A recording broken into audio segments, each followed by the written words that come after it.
ഞങ്ങൾ പറയുന്നത് ഇതുപോലുള്ള കാട്ടുകോഴിയെ ജനമധ്യത്തിൽ ഇട്ട് കൊടുക്കണമെന്നാണ് ഞങ്ങളുടെ അഭിപ്രായം.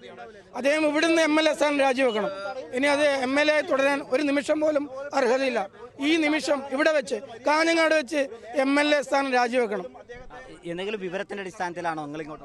അതെ, ഇവിടുന്ന് കിട്ടിയ വിവരം, കാഞ്ഞങ്ങാട് നമ്മുടെ സുഹൃത്തുക്കളിൽ നിന്ന് കിട്ടിയ വിവരം. ഞങ്ങൾ ഇവിടെ കാത്തേക്കുന്നു. കാഞ്ഞങ്ങാട് വരും നേരത്തെ അറിയായിരുന്നു.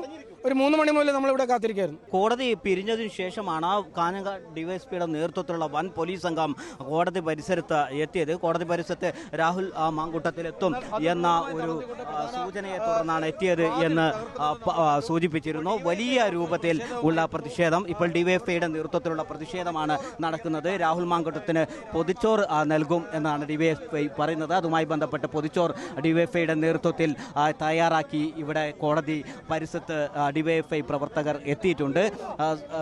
നേരത്തെ രാവിലെ മുതൽ തന്നെ രാഹുൽ മാങ്കൂട്ടത്തിൽ കീഴടങ്ങും എന്നൊരു സൂചന ഉണ്ടായിരുന്നു.